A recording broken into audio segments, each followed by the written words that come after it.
আকাশবাণী কলকাতা। সমীক্ষা। আজকের শিরোনাম বন্ধ হোক ইঁদুর দৌড়। লিখেছেন সুগত বন্দ্যোপাধ্যায়। আইনস্টাইন তখন স্কুলে পড়ছেন। ক্লাসে তাঁকে একদিন ইতিহাসের শিক্ষকের তিরস্কারের মুখে পড়তে হল। কারণ কোন যুদ্ধ কোন বছর হয়েছিল তা তিনি মনে রাখেননি। শিক্ষকের বকুনি খেয়ে আইনস্টাইন বললেন, তাঁর তো এ ব্যাপারে কোনো উৎসাহই নেই। বরং তিনি এটা জানতে আগ্রহী, বিবদমান দুপক্ষের সৈনিকেরা যখন হত্যালীলায় মেতে উঠেছিল তখন কি তারা পরস্পরকে জানত, চিনত? আইনস্টাইন বুঝতে চেয়েছিলেন যুদ্ধের কারণ কি, যুদ্ধ কেন হয়, কারা ঘটায়। পাঠ্যক্রমের মধ্যে এমন অনেক কিছু থাকে যা চিন্তার রসদ জোগায়। এজন্য বিশদ চর্চার প্রয়োজন। মননের বিকাশ ঘটায় এই চর্চা। কিন্তু আজকের পড়ুয়াদের সেই সময় কোথায়? গত ২০-২৫ বছর ধরে শিক্ষাক্ষেত্রে এক অদ্ভুত ইঁদুর দৌড় শুরু হয়েছে। শিক্ষা নিয়ে ছেলেমেয়েদের ওপর অসম্ভব মানসিক চাপ তৈরি করছেন অভিভাবকদের এক বড় অংশ। বিদ্যালয় স্তর থেকে যার যাত্রা শুরু, পরিসমাপ্তি ভালো চাকরি পাওয়ায়। এই অস্বাস্থ্যকর দৌড়ের প্রথম চাপ এসে পড়ে ছাত্রছাত্রীদের ওপর। একদম বন্ধ করা পরিবেশের মধ্যে বেড়ে ওঠে তারা। যেভাবেই হোক তাদের র্যাঙ্ক করতে হবে, না পারলে বাবা মার ভর্ৎসনা, গঞ্জনা, কখনো কখনো যা মানসিক নির্যাতনের শামিল। এই অবিরাম চাপ আর অসাফল্যের হতাশা থেকে নিস্তার পেতে অনেক সময় মৃত্যুকে আঁকড়ে ধরে তারা। দেখা যাচ্ছে প্রতি বছর সারা দেশে পড়ুয়াদের মধ্যে আত্মহত্যার ঘটনা উল্লেখযোগ্য হারে বাড়ছে।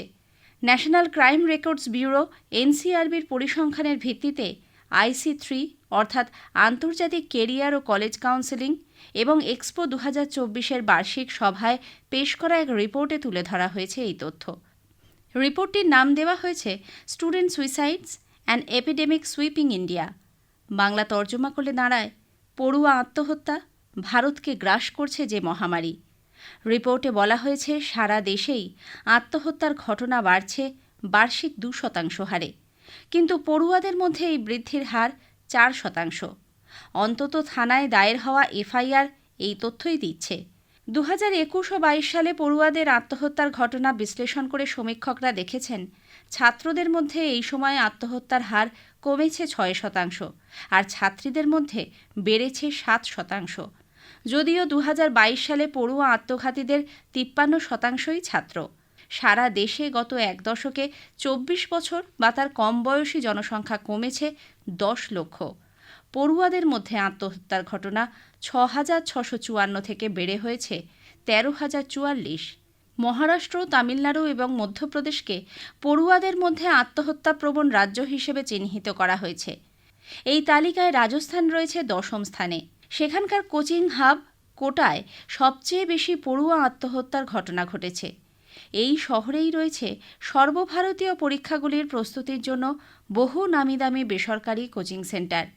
প্রতি বছর কোটায় পড়তে আসা JEE বা NEET পরীক্ষার্থীদের মধ্যে আত্মহননের পথ বেছে নেয় বিভিন্ন ছোট শহর, গ্রাম বা মফস্বল থেকে আসা বেশ কিছু পড়ুয়া।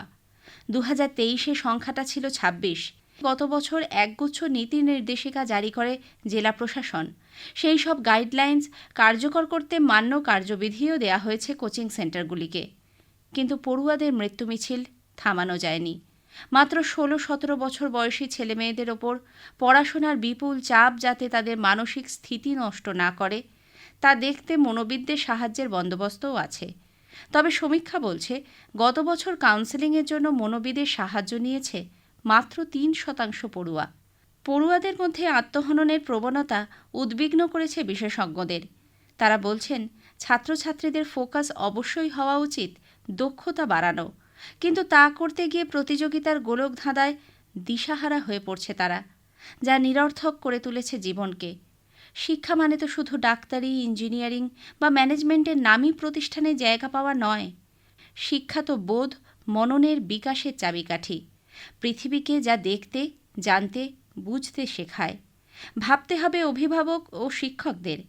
প্রতিযোগিতার ইঁদুর দৌড় থেকে পড়ুয়াদের মুক্তি পাওয়া দরকার, নয়তো আমরাই দায়ী থাকব তাদের শৈশব, কৈশোরকে ধ্বংস করার জন্য। সমীক্ষা শেষ হলো। এটি লিখেছেন সুগত বন্দ্যোপাধ্যায়।